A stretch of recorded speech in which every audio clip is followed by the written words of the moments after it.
Les ablutions.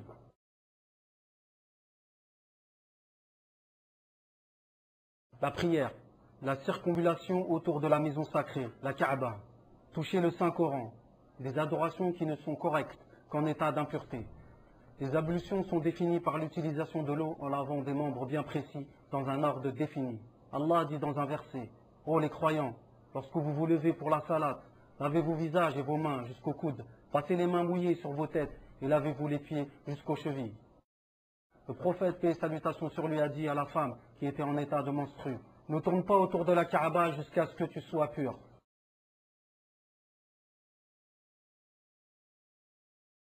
Allah exalté soit-il a dit à propos du Saint-Coran, « Ne le touche que les purifiés. » Et dans les autres adorations, les ablutions sont préférables et non obligatoires, comme le prophète a dit.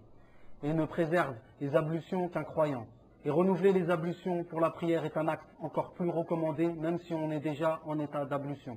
Et lorsque l'envoyé d'Allah ou invoque Allah, la lecture du Saint-Coran.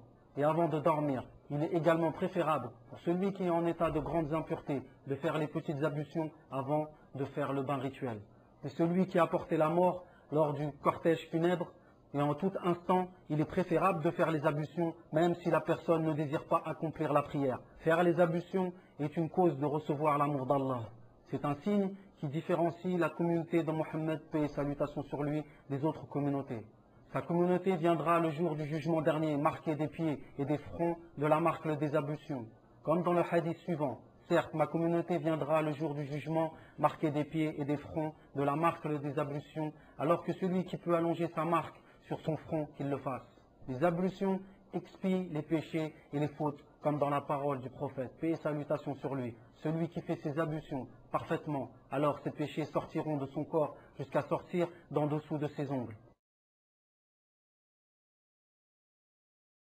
Et les ablutions sont une cause d'être élevé auprès d'Allah, comme dans le hadith suivant. Ne voudriez-vous pas que je vous montre ce qui efface les péchés et relève les échelons? Ils ont dit, oh oui, messager d'Allah. Il dit, faire les ablutions en temps dur. Le grand nombre de pas vers les mosquées et l'attente de la prière à la prière, ceci est bien le ribat, l'emprisonnement de soi-même pour l'attente de l'adoration. Avant de commencer le rituel des ablutions, l'adorateur se doit de faire l'intention dans son cœur d'effectuer les ablutions. Ensuite, il prononce Bismillah. Il lève ses mains 3 fois et utilise le siwak, bâton d'arak. Ensuite, il pratique le madmada, qui est le fait de faire entrer l'eau pour laver l'intérieur de la bouche et de faire boucher l'eau dans la bouche et la recracher et faire cela 3 fois consécutives. Après cela, il faut faire le istinshaq et le istinsar 3 fois, qui consiste à aspirer l'eau avec le nez et le souffler fortement. Il est préférable de faire le madmada et le istinshaq d'une seule poignée d'eau. Puis vient le lavage du visage, du sommet du crâne et le début des cheveux jusqu'au menton. Et les oreilles de droite à gauche, cela 3 fois. Ceci est le deuxième pilier. Il est inclus dans cet acte de frotter sa barbe pour faire entrer l'eau. Après cela vient le tour des mains. La main droite, du bout des doigts au coude, inclus 3 fois. Puis le gauche également. Puis il essuie avec ses mains mouillées sur le haut de sa tête. Du devant de la tête où commencent les cheveux vers l'arrière. Aller et retour. Et il essuie l'intérieur des oreilles avec les index. Et l'extérieur des oreilles avec le pouce une seule fois. Puis pour terminer, le lavage du pied droit jusqu'à la cheville 3 fois. De même pour le pied gauche.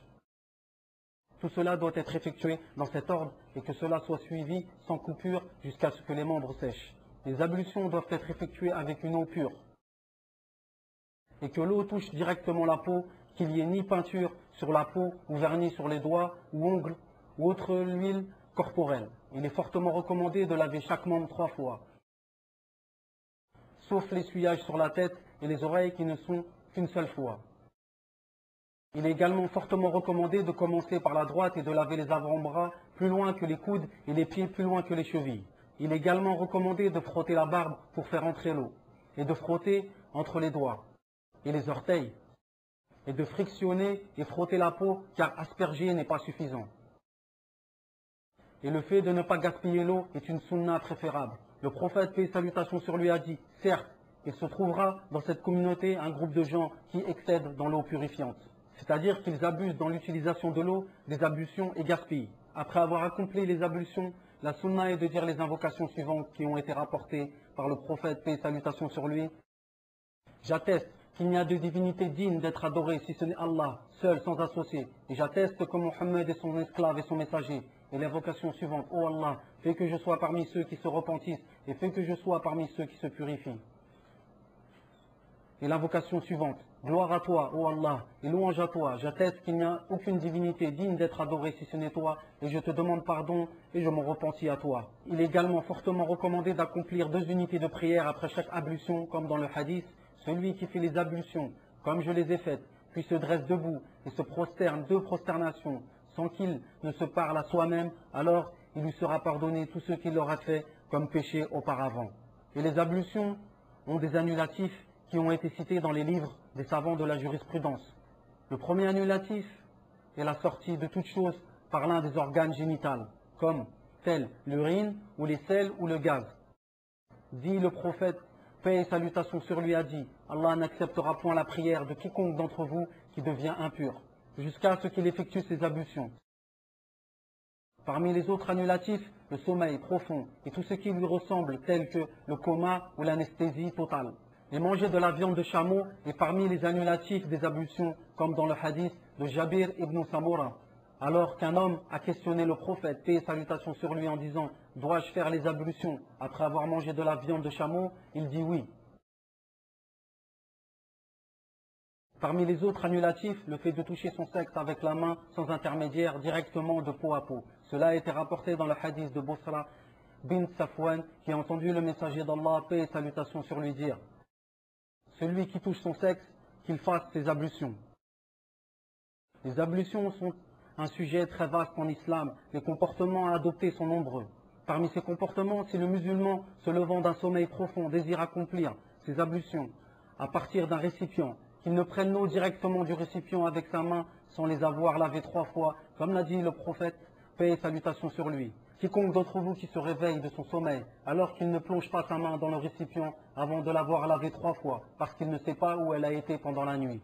Lors d'un doute dans les ablutions, on revient à la règle connue qui dit, dans le doute, il faut revenir à la dernière certitude. Par exemple, s'il est sûr d'avoir effectué les ablutions, mais n'est pas sûr d'avoir perdu les ablutions, il se basera sur sa dernière certitude, qui est le fait d'avoir fait les ablutions, et considérera être en état de pureté.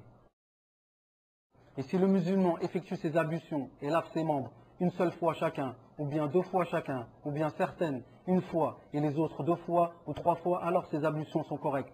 Mais s'il s'est privé d'une énorme récompense qui est de laver tous les membres 3 fois. D'après ce qui a été rapporté qu'un bédouin est venu au prophète, paix et salutations sur lui, le questionna à propos des ablutions. Il lui a montré les ablutions 3 fois, 3 fois. Ensuite il a dit, paix et salutations sur lui, c'est comme ça que sont les ablutions.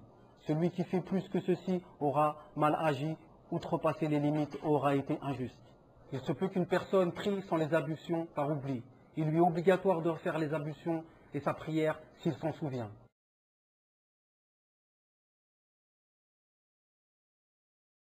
Et s'il est en état d'ablution et une impureté le touche, il nettoie alors l'impureté sans refaire les ablutions.